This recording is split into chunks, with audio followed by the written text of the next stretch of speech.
Hi guys, Charlotte Cobweb here, again reviewing, and I will get the name of the film right this time. I do apologise for that, it was a real bum error on my part.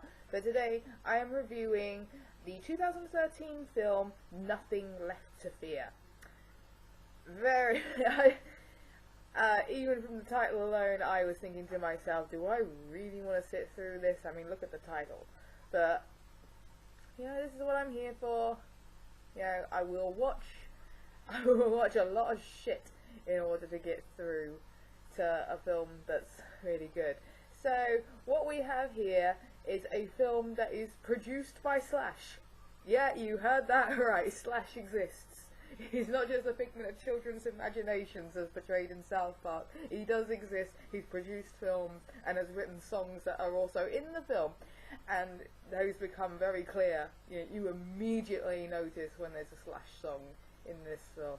But anyway, like I said, 2013 release. I will try and stop saying so much in these films, because I did notice in the last one just how many times I said like a proper little nugget. So, Nothing Left to Fear.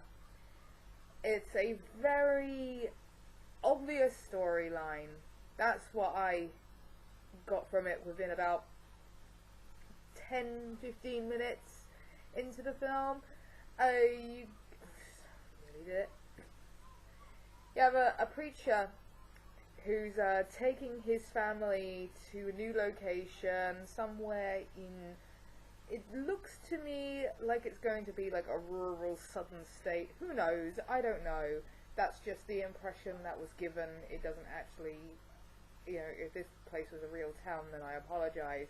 If not, then that's just the impression that the film gave. So they're moving to a small town where, shock horror, malevolent forces are at work. So that's it. Malevolent forces are at work, but he's the new preacher, brought his family, the old preacher's moving out, he's retiring, etc. So he has, this is his new job. Relocation, new job. So, what do we have? First of all, I'm going to start with the fact that the dialogue in this film is, it's not atrocious. Definitely not atrocious, but it's only so-so. It's convoluted.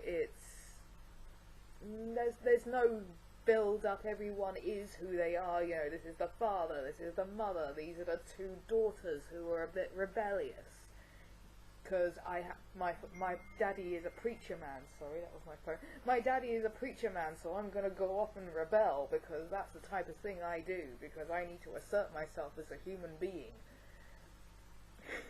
God, I sound like such a shit, don't I? So, one daughter gets involved with one of the local boys who she sees slaughtering a sheep, and oh my god, that is so gross, oh my god, he's totally killing that sheep, what the hell is he doing? Oh, I don't know, but look at how rugged he is, look at the way the blood shines off his muscles. It's that kind of thing. Are you repulsed or are you turned on? One or the other, dear. Come on, get with the times.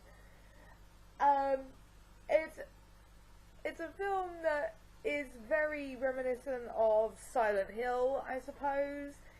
In that it's a cursed town and the entire town's in on it. This needs to happen, to appease some kind of spirit or whatever. I'm gonna get straight to the point. Credit where credit's due on this film. It had some originality to it, but only because it took its ideas from elsewhere.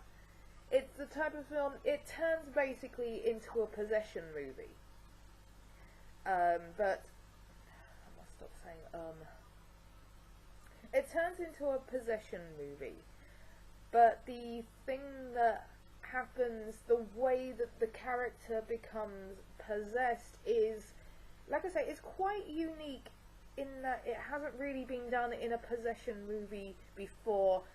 But what I'm saying about the fact that it's taken its inspiration from other places is the fact that the possession that we see in this film is reminiscent of other films where it's not about possession.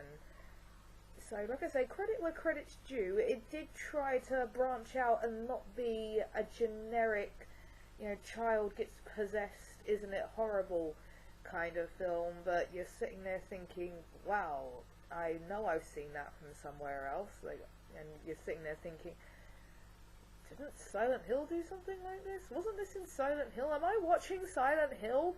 Wait, let me get the information up on the telly. Let me get the information. No! This isn't Silent Hill. So, I mean, in essence, it wasn't a bad film. There were some parts to it, where I was screaming at the TV, and do this! Don't do that! Don't go there! What are you doing? What is your problem? You just left the kid! You left the child!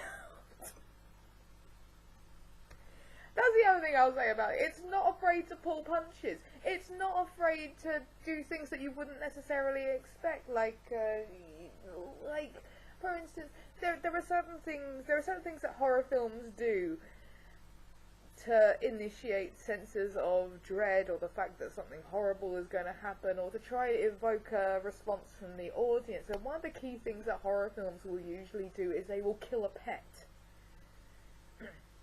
Yeah, this has been seen in countless films from the past. I'm trying to think of a good one off the top of my head now, and the only thing I can think of is the Thing, where all the huskies are butchered. I remember my mum and I rented that from the video store.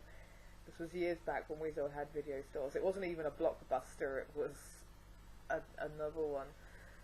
We rented The Thing, and we watched it, and it was the first time my mum had seen it as well. She'd seen the very original, like, the Thing from Outer Space, but hadn't watched, was it 1982, the original? Hold on. Yeah, I was right, 1982. No, The Thing, 1982. Look, you can see I even looked it up. Anyway, yeah, that was, my mum and I rented that film, we watched it. Brilliant film, don't get me wrong, absolutely one of my best films that I've ever seen, but the first time my mum and I saw it, it got to the part with the bloody huskies in that cage, and it comes for them and totally tears the huskies to pieces, and my mum was like, no, no, no, we are not watching this, off! It was about 10 years till I actually saw it all the way through, but that was heartrending. But anyway, the point I'm trying to make is that, there are certain things that, films, like, especially horror films, will do and won't do.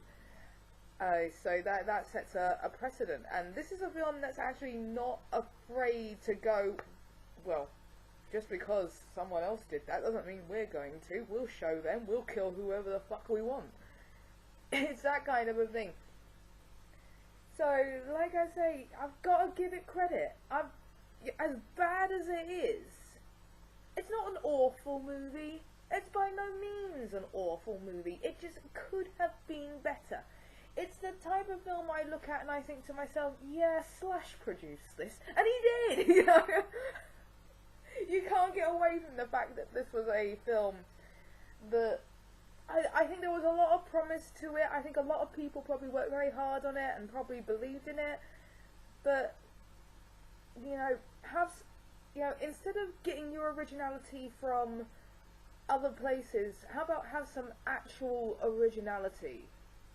That's my one thing about it, you kind of get to the end of the film and you're like, you feel like you've been bombarded with like 5 different horror movies. It's like someone decided, right, let's make a horror film, and they got together all of the things that make a horror film Yeah, right, we're gonna have this, and we're gonna have that, we're gonna have a guy do this, and that's gonna happen, and this is gonna happen. Just put it all into a big barrel, and they all decide, right, we're gonna use everything that's in this, instead of thinking, right, let's just pick out the key elements that we need to make this specific movie. So again, it's not bad, it's not great.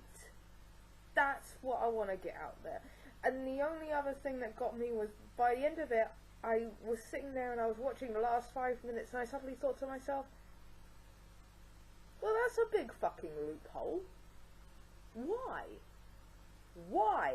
Why is this happening? What is going on? What is the purpose of doing this then, if you don't have to? Because the premise is that, you know, the whole town's in on it. A new family will come in and they'll use one of the virgin, I suppose, daughters to resurrect some kind of hell spirit, which will possess that person, and then go on a wave of destruction. When it kind of comes to a close where the whole town comes together, it's like, right, it's done its thing now, we can put it back to whence it came. And it's like, well, why? What is the purpose? Is it giving you some kind of protection? Will the fucking crops grow if you do this? You know, it doesn't actually make sense as to why the villagers all seem to band together to do this horrible satanic ritual if they're only going to send the fucking thing back to hell when it's done fuck all. I don't understand that. I mean, it's not like every year the thing rises out of the ground on its own. They actually need to summon it. And that was the big fucking loophole for me. I was like, why the fuck are you summoning this thing if all you're gonna do is send it back into the hole whence it fucking came? Maybe I missed something, but I'm pretty sure I didn't.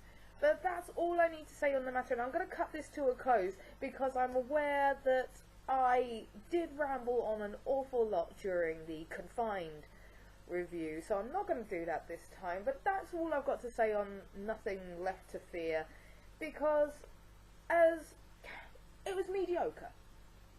It was a good mediocre, because it did stuff that you weren't expecting it to do. And that's all the credit I can give it. You know, it's good for a bit of a laugh.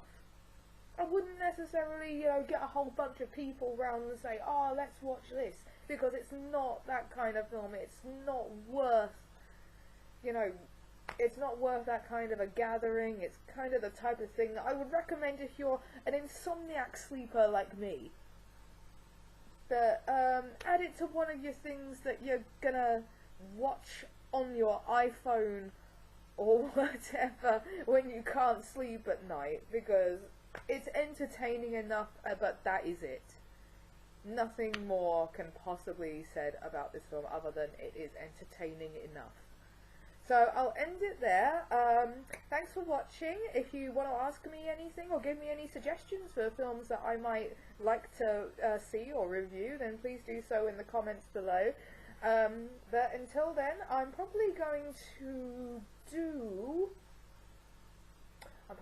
review Curtain next, because I watched that quite recently. And then we'll see how it goes from there, because the next things I have on my list of things to watch are Triangle and the Dyatlov Pass Incident. Now, I've seen both of those films before, but they're films that I want to go back over and in retrospect, you know, do a review, knowing what I know about the plots of them already. They're both very good films, so I can't wait to get round to them. But the next film I'm going to do is Curtain. Oh, by the way, yay, Hellraiser t-shirts all the way. Fucking love Hellraiser. Anyway, oh yeah, the remake's coming out soon. Ooh.